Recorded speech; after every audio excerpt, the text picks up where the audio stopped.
ఇవాళ నాకైతే ఒకటి బాగా అర్థమైందండి. మనం కోపంలో గానీ, బాధలో గానీ ఏమీ చేయకూడదు.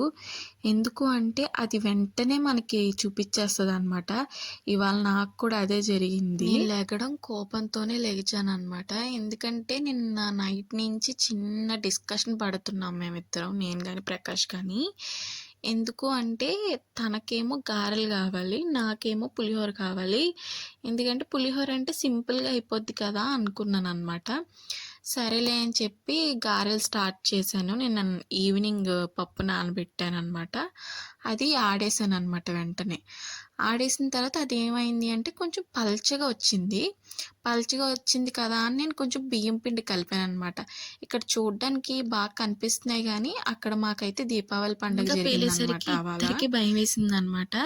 వెంటనే తను ప్రకాష్ భయపడిపోయి, "బాబోయ్! వద్దు వెంటనే ఏదైనా పరమాన్నం వండేయి" అంటే, "లేదు లేదు నేను వండింది మళ్ళీ వండనని" చెప్పి సేమియా ఉంటే సేమియా కేసరి చేద్దాం అనుకున్నాననమాట. అది ఎండ్ ఆఫ్ ది డే పరమాన్నమే అయింది. ఏదేమైనా సరే పూజ అనేది మాత్రం అస్సలు ఆగలేదు. చాలా జరిగిందనమాట.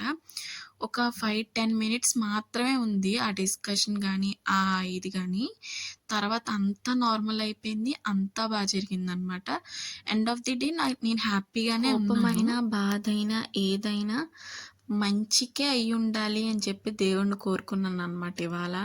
రోజు చాలానే మొక్కుకుండేదాన్ని. ఇవాళ మనసులో అయితే ఏం పెట్టుకోలేదు. నువ్వేది ఇస్తావో అదే ఇవ్వి, అదే తీసుకుంటాను. అది కొంచెం మంచి జరిగేలా చూడని కోరుకున్నాననమాట. ఎప్పుడూ కూడా చాలా మైండ్‌లో పెట్టుకొని అడిగేదాన్ని. ఇవాళ అయితే ఏమీ అడగలేదు.